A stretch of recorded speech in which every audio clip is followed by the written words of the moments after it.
देते हैं कल आइंदा मैं जवाब दूं।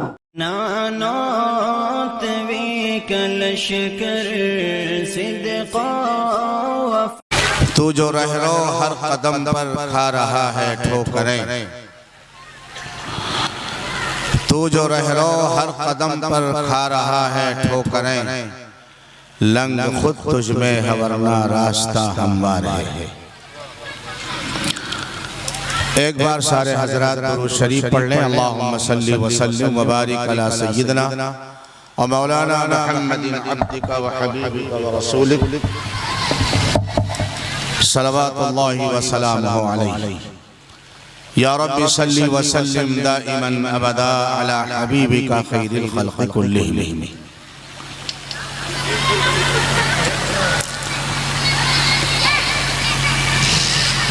इस इजलास के सदर बावकार और नाज़िम इजलास,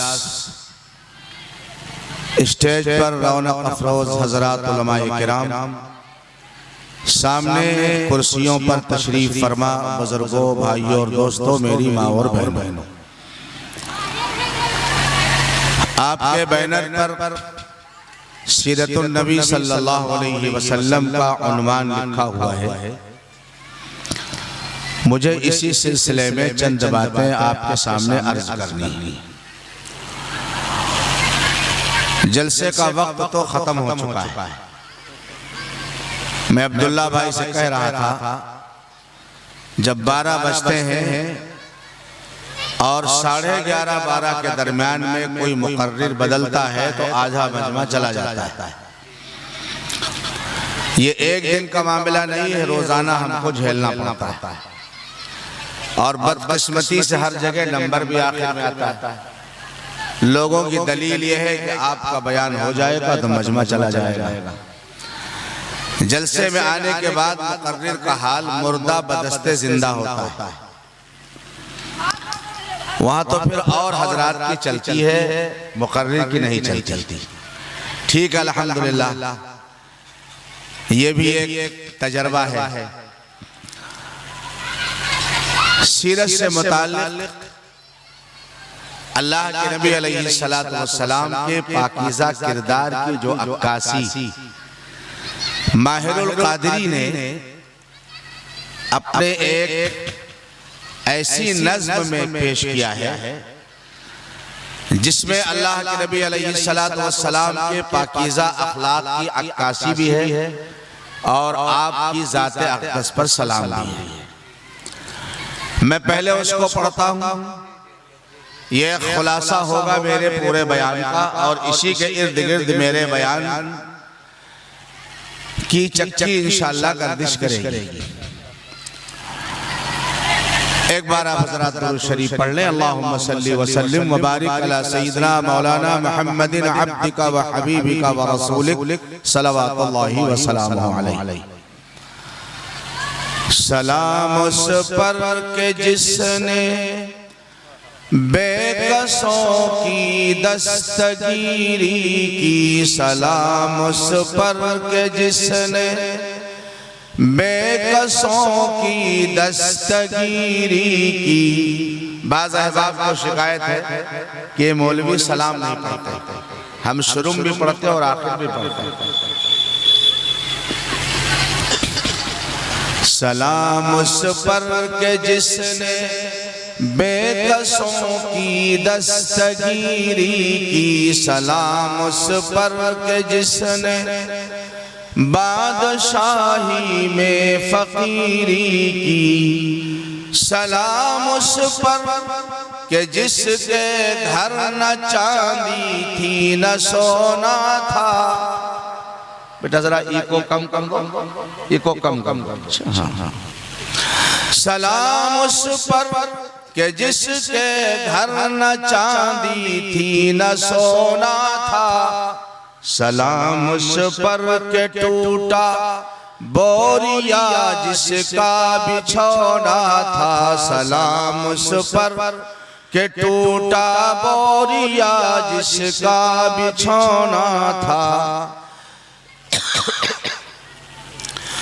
सलाम उस पर कि जिसने दुश्मनों को भी क़बाएं दी।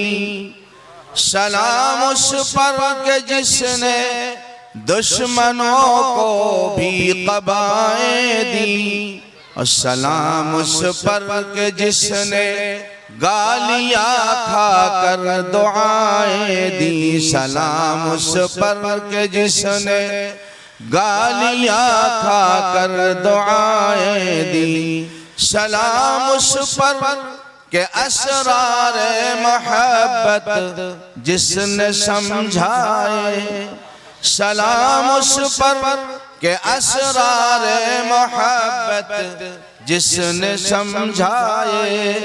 और सलाम उस पर के जिसने जख्म खाकर फूल बरसाए। सलाम उस पर के जिसने जख्म खाकर फूल बरसाए। सलाम उस पर के जिसने बेकसों की दस्तगीरी की। सलाम उस पर के जिसने बादशाही में फकीरी की।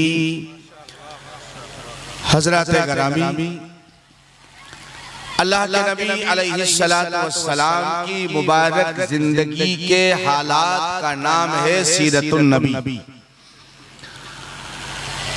आपका किरदार, आपका सलूक, आपका मामला अपने दोस्तों के साथ कैसा रहा, मानने वालों के साथ क्या रहा और न मानने वालों के साथ क्या रहा।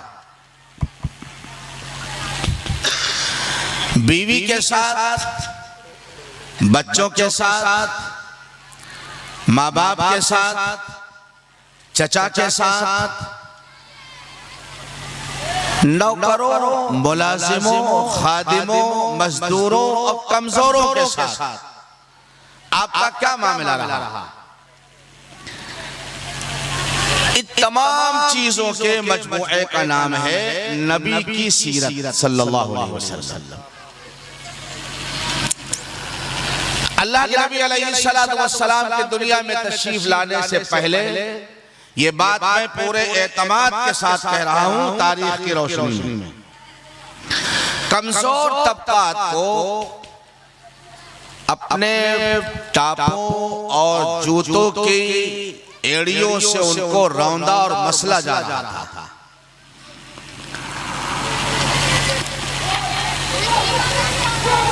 मजदूरों की मजदूरी को हजम कर लेना ये दुनिया के इंसानों के लिए एक बहुत जायका आमेज अमल था। बेटियों को जिंदा दरगोर कर देना ये तो आपने बारहा सुना, जिंदा दफन कर देना। इस कायनात के सबसे बड़े मोहसिन कायनात हजरत मोहम्मद रसूलुल्लाह सब कहो सल्लल्लाहु अलैहि वसल्लम तशरीफ लाए। आपने गुलामों को ऊपर उठाया। देखो ईद उल फित्र का दिन है। आका नामदार सल्लल्लाहु अलैहि वसल्लम ईदगाह तशरीफ ले गए। मिंबर ईदगाह में नहीं था। सहारा देने के लिए कोई लाठी और कोई असा भी नहीं था। नबी पाक अलैहिस्सलातु वस्सलाम को सहारा देने के लिए एक इंसान की जरूरत थी। उस मजमे में हुजूर के खुसर, हुजूर के जानिशार हजरत अबू बकर सिद्दीक भी मौजूद थे। हुजूर के दूसरे ससुर हजरत उमर फारूक भी मौजूद थे। हुजूर के दामाद और मदीने पाक के सेठ हजरत उस्मान गनी भी मौजूद थे। अल्लाह के नबी के दामाद, चहेते दामाद और शेर खुदा हैदर कर्रार हजरत अली भी मौजूद थे। आप इनमें से किसी को बुलाकर अपने करीब और बगल खड़ा करके ये बता सकते थे मैं इससे मोहब्बत करता हूं, ये मुझसे मोहब्बत करता है। लेकिन अंदाजा लगाइए और गौर कीजिए, आज आप देखेंगे इलेक्शन के मौके पर लोग आते हैं और अपनी जरूरत के मुताबिक अगर उनको ये नजर आता है कि इस आदमी जो डोम झाड़ू लगा रहा है इसके पैर धोने में हमको वोट मिल जाएंगे तो पैर धो लेता है। ये इलेक्शन तक होता है। इलेक्शन खत्म होने के बाद जब मिनिस्ट्री मिल जाती है तो उनके अगल बगल कौन होते हैं? साले, बहनोई, चचा, मामू, यही तो होते हैं या आप होते हैं? सरवरे कायनात हजरत मोहम्मद रसूलुल्लाह सल्लल्लाहु अलैहि वसल्लम ने बताया ईद का दिन गरीब परवरी का दिन है, कमजोरों को ऊपर उठाने का दिन है। मुसलमानों इस खुशी में कमजोरों को दबाना नहीं है, इनको ऊपर उठाना है। इसीलिए तो नबी ने सदक़े फित्र को लाजिम किया। आप अपने घर में बहुत आला दर्जे की सेवैयां बना रहे हैं, आपने अपने बच्चों को 1000 रुपए का जोड़ा पहनाया है, लेकिन तुम्हारे पड़ोस में गरीब आदमी रहता है जिसका यतीम और गरीब बच्चा बहुत परेशानी के आलम में पुराना जोड़ा पहनकर ईदगाह की तरफ रवां दवा है और उसके चेहरे पर उदासी छाई हुई है। सरकार ने फरमाया ईदगाह जाने से पहले फितरा और सदक़े फित्र अदा कर दो ताकि तुम्हारे पैसे से उस गरीब के यहाँ भी बिरयानी की खुशबू का इंतजाम हो जाए।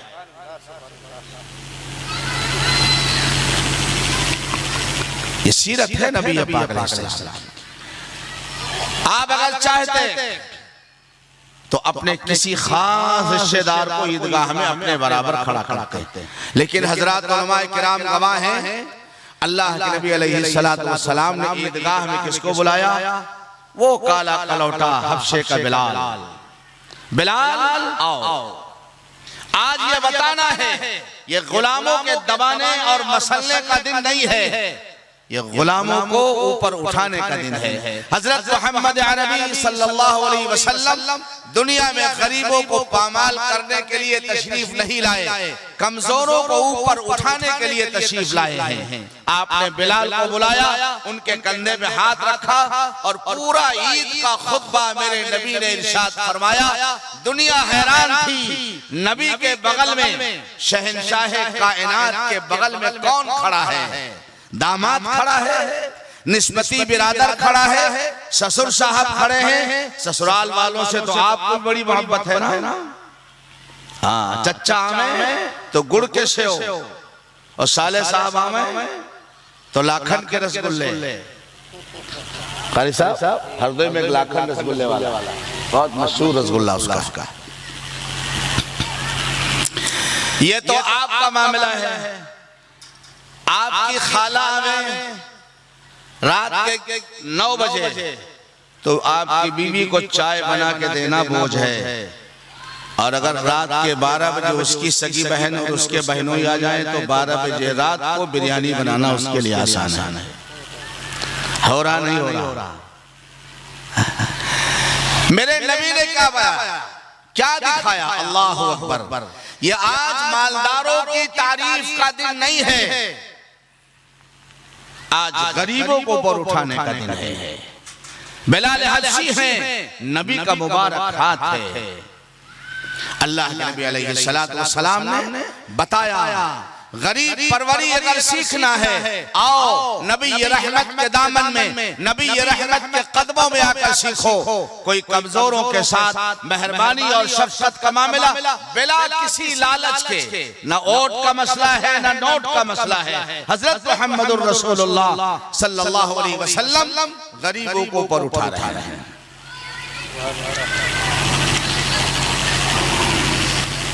ये मेरे नबी की सीरत है।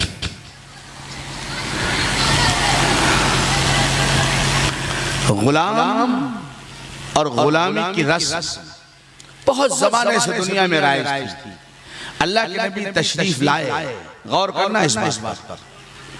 गुलामी की रस्म को आपने खत्म तो नहीं किया, क्योंकि ऐसा कोई कानून आलमी पैमाने पर, इंटरनेशनल पैमाने पर नहीं बना था कि कैदियों का तबादला कैदियों से कर लिया जाए। लिहाजा जंग में जो कैद होकर आते थे उनका हल यही था कि उनको बाजार में बेच करके लोगों के कामों के हवाले कर दिया जाए। लेकिन अल्लाह के नबी ने गुलामों को आजाद करने के जो फजाइल बयान फरमाए, रोजा टूट गया, रमजान मुबारक का रोजा तुमने तोड़ दिया, गुलाम आजाद करो, या 2 महीने के रोजे रखो, या 60 मिस्किनों को खाना खिलाओ। यही नहीं फरमाया कि 60 मालदारों को खाना खिलाओ, उनके लिए शीरमाल और कबाब का इंतजाम करो। फरमाया गरीबों को खिलाओ, कसम तोड़ी है गरीबों को खिलाओ, रोजा तोड़ा है गरीबों को खिलाओ। रमजान मुबारक के रोजे मुकम्मल किए हैं, इसका शुक्राना सदक़े फितर के तौर पर अदा करना है। गरीबों में माल तक़सीम करो, ज़कात निकालो तो गरीबों का ख्याल रखो। अल्लाह के नबी अलैहिस्सलाम ने उम्मत को सबक दिया कि अपनी खुशी के मौके पर सुनो गौर से सुनो। फरमाया शर्रु तामी तामुल वलीमतिल्लती युदआ बिहल अगनिया व युत्रकु बिहल फुकरा औ कमा क़ाल रसूलुल्लाह सल्लल्लाहु अलैहि वसल्लम। इरशाद फरमाया उस वलीमे का खाना बदतरीन खाना है। दिल के डायरी पे नोट करना, उस वलीमे का खाना जिस खाने को सुन्नत कहा गया, फरमाया बदतरीन खाना है, सबसे बुरा खाना है उस वलीमे का खाना। जिस वलीमे में मालदारों को दावत दी जाए और गरीबों को छोड़ दिया जाए। जिस वलीमे में आप कहोगे मैं मालदार, मेरे रिश्तेदार मालदार, मैं उनको बुलाऊंगा, मेरा साला करोड़पति, मेरा बहनोई लखपति, हम उसको बुलाएंगे। नबी फरमाते अगर तुमने सिर्फ अपने वलीमे में मालदारों को बुलाया और यतीमों गरीबों को छोड़ दिया तो तुम्हारे वलीमे का खाना दुनिया का बदतरीन बदबूदार खाना है। क्यों छोड़ा तुमने गरीबों को? तुम्हारी खुशी में पहले इनको शरीक करना है, इन गरीबों यतीमों को शरीक करना है, उसके बाद। यही वो सबक था जिसको सहाबे किराम रिज़वानुल्लाह अलैहिम अजमईन ने सीखा था। चंद बातें अर्ज़ करूंगा इंशाअल्लाह, जल्दी दुआ करूंगा। टाइम तो महदूद नहीं करता लेकिन जल्दी दुआ करूंगा। 9 अक्टूबर से आपका नाम भूल गया, इकबाल साहब। अब इनकी मेहरबानियां कम हो गई हैं, बहराइच नहीं बुलाते। ठीक, मैं 9 अक्टूबर से मुसलसल सफर में हूँ। कल मेरा लंबा सफर है, झारखंड जाना है, रात ही को लौटना है। सुनो दोस्तों, अल्लाह के नबी की सीरत बता रहा और इसलिए बता रहा हूँ, जब इस पर आ जाओगे ना तो ये जो हमारे बाजार और महल्लों के झगड़े हैं ना, बल्कि मैं आगे बढ़कर कहूँगा हिंदू मुस्लिम के झगड़े इंशाअल्लाह खत्म हो जाएंगे। हमने नबी की सीरत को छोड़ा, दर दर के ठोकरें हमारा मुकद्दर बना है। एक यहूदी का जनाजा जा रहा है, यहूदी इस्लाम का सबसे बड़ा दुश्मन दुनिया का। सरकार दो आलम अलैहिस्सलातु वस्सलाम खड़े हो गए। उस यहूदी के जनाजे के इकराम में आका खड़े हो गए। किसी सहाबी ने अर्ज किया या रसूल अल्लाह, ये तो यहूदी का जनाजा है। फरमाया यहूदी है लेकिन इंसान तो है। यहूदी है, इंसान तो है। आपने इंसानियत का इकराम करना सिखाया।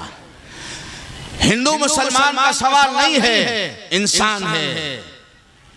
ये हिंदू की बेटी है, यह मुसलमान की बेटी है। नहीं, जिस तरह एक मुसलमान की इज्जत और आबरू अजीज और प्यारी है आपकी निगाह में, आपके पड़ोस और मोहल्ले में जो गरीब हिंदू की बेटी रहती है, आप उसकी इज्जत का उसी तरह लिहाज करेंगे जिस तरह अपनी बेटी की इज्जत का लिहाज करेंगे। उस दिन इंशाअल्लाह ये गैर मुस्लिम भाई तुम्हारे कदमों में आकर बैठेगा। एक दौर था जब लोग गैर मुस्लिम सफर करते थे, अपनी जवान बेटियों को मुसलमानों के घरों में छोड़ते थे। वो जानते थे कि ये मुसलमान नौजवान फाके तो बर्दाश्त कर सकता है, तबत्तुल और ताअत्तुल की जिंदगी गुजार सकता है, लेकिन ये मेरी बेटी पे गलत निगाह नहीं डाल सकता। मैं हैदराबाद जा रहा था, अब तो अल्लाह का एहसान है, हालात की वजह से लोग ज्यादा फ्लाइट का टिकट कराते हैं बेंगलोर हैदराबाद का। उसमें ट्रेन में जा रहा था, स्लीपर कोच में था। हाफिज इकबाल साहब एक पंडित जी आए, तकरीबन 60-65 साल की उम्र। उस वक्त मेरी उम्र तकरीबन वही 30-40 साल के करीब थी। हमारे बर्थ के दोनों तरफ, सीट के दोनों तरफ गैर मुस्लिम नौजवान बैठे हुए थे। पंडित जी ने मुझे देखा, उनकी बेटी बेंगलोर में पढ़ती थी। लखनऊ स्टेशन पर अपनी बेटी को बिठाया और मुझसे कहने लगे, चचा मेरी बिटिया बेंगलोर जा रही, आप इसका ख्याल रखिएगा। कम से कम 3-4 बार ये जुमला दोहराया, चचा मेरी बिटिया का ख्याल रखिएगा। मैंने सोचा ये हिंदू भाई भी बैठे हुए हैं, ये भी हिंदू हैं, इन्होंने इनसे क्यों नहीं कहा, इनसे क्यों नहीं कहा कि तुम मेरी जवान बेटी का ख्याल रखना। मैंने सोचा ये मैंने नबी की सीरत का जो लिबादा पहना है, नबी जैसा जो चेहरा बनाया है, हकीकी तौर पर तो हमने अल्लाह के नबी की सुन्नत को अपनाया नहीं है, नकल उतारी है। इस नकल पर अल्लाह ताला ने इस पंडित जी के दिल में ये असर डाल दिया है। 4 मरतबा मुझसे कहा, चचा हमारी बिटिया का ख्याल रखिएगा, चचा हमारी बिटिया का ख्याल रखिएगा। आप समझते हो कि ये घोड़ा कट जो लिबास पहन रखा है, फिल्मी हीरोओं की नकलें उतार करके ये इज्जत का लिबास है। मैं भोपाल से आ रहा था प्रोग्राम से, लॉकडाउन से पहले की बात है। गरीब रथ में मेरा रिजर्वेशन था, वो इत्तेफाक से जाते वक्त मैं अपना आईडी घर पे भूल गया था। अगर नेट का टिकट है, ऑनलाइन टिकट है, तो आईडी ओरिजिनल होना